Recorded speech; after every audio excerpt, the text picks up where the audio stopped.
I never really had a problem with my neighbor at first. He was quiet, kept to himself, the kind of guy who gave you a quick wave and then disappeared into his garage. But over time, little things started to feel off. At first, it was my Amazon packages.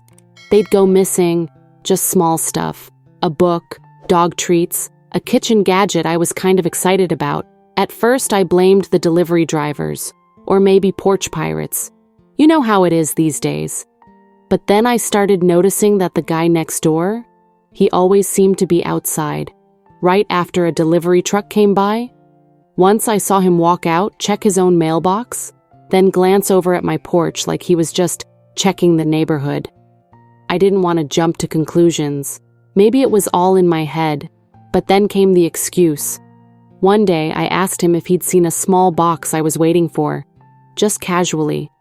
And he said, without even thinking, "Oh yeah, I think I saw someone drive off with something from your porch the other day. Probably kids." That didn't sit right with me. I never told him when the package was supposed to arrive, and it hadn't even been marked delivered yet. How did he know? That's when the feeling hit me hard. That slow, gut-level kind of realization. He's lying. But I didn't say anything. Not yet. I smiled, nodded, walked back inside like I believed him. But in my mind, the game had just started. A few days later, it stopped being just about packages. I came home from work one afternoon, tired and ready to relax, and I found a bright orange notice taped to my door. It was a warning from the HOA saying I'd been leaving trash cans out too long. But here's the thing, I hadn't even taken the trash out that week. I'd been out of town. Confused, I checked the cameras I had installed in the back months ago. Not the front, not yet, but I still had one aimed at the alley where the trash bins go. And guess what? No one had touched my cans. But my neighbors? They were left out for 3 straight days. And then, I realized something worse. The bins in the photo attached to the HOA notice, they weren't even mine. They were his. He had reported me for what he did. That was the moment it stopped being suspicious and became intentional. I walked over and calmly asked him about it. Figured I'd give him one last chance. "Hey, weird question," I said. "Did you happen to mention anything to the HOA about trash bins?" He looked me straight in the eye, barely flinched, and said, "Yeah, sorry, man. Yours were out forever. Figured you forgot." There it was, the straight-up lie. I could feel my jaw tighten, not because of the warning itself, but because he was so casual about it, like framing me was no big deal. That's when I knew this wasn't just a misunderstanding. This was someone testing how far they could go. And me? I decided I wouldn't let it slide again. I said, "No worries," and walked away. But inside, I was already planning what came next. I'm not the kind of person who likes drama, but I also believe in fairness. And right now, I was being dragged through mud for things I didn't even do. So I stayed calm, smiled when I saw him, said hey like nothing happened. But behind the scenes, I got to work. First, I upgraded my camera setup, a second one for the front porch, this one hidden, angled just right to catch anyone stepping too close.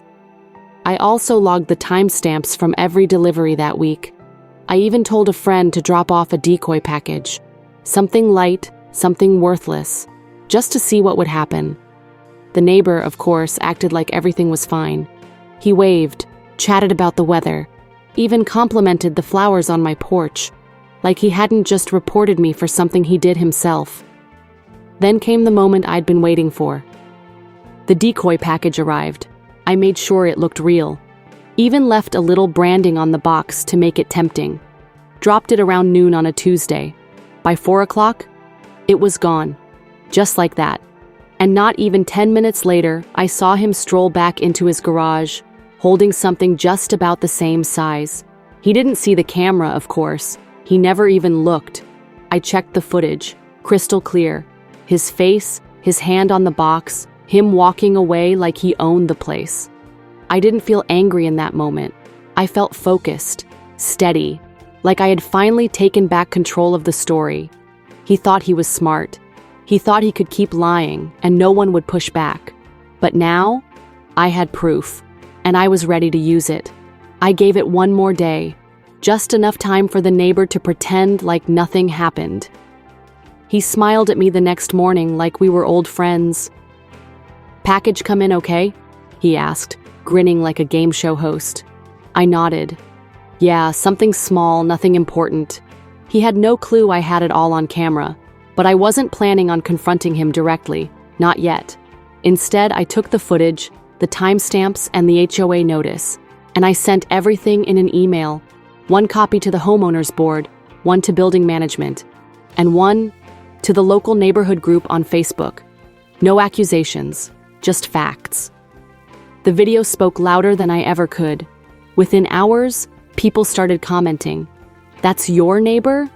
This guy tried something like that on my kid last Halloween. Wow, caught red-handed." The next morning, I noticed something different. His garage door stayed shut. No wave, no fake smile, nothing. Later that afternoon, I got a reply from the HOA. Turns out, it wasn't the first complaint about him, but it was the first time someone backed it up with actual proof. They issued him an official warning for filing a false report and let me know the trash violation was being removed from my record. More than that, people finally knew the truth. He wasn't just a bad neighbor, he was a liar. And this time, he got exposed. In the weeks that followed, things got real quiet next door. The neighbor stopped showing his face. No more casual chats, no more passive-aggressive notes, just silence. He still lived there, but it was like the mask had slipped. And once people saw who he really was, he had nowhere left to hide. I started getting nods and small waves from folks I barely knew before. Even the HOA president stopped by one day to apologize for jumping to conclusions. Funny how quickly the truth spreads when you let it speak for itself. But here's the part I didn't expect. I didn't feel victorious. I didn't feel like I'd won some war. What I felt was tired. Tired that it had to come to that. Tired that being a decent neighbor wasn't the default anymore. I never wanted drama. I just wanted respect, honesty, the kind of unspoken trust you'd hope to have between people who live wall to wall. What I learned is this: you don't need to scream to be heard. You don't need revenge to find peace. Sometimes all it takes is being patient enough to let the truth surface on its own. He lied. I stayed quiet. He set the trap and ended up stepping in it himself. And now, I get my packages, I keep to myself, and I still smile when I see him. But now it's the kind of smile that says, I know exactly who you are, and I didn't need to raise my voice to show it.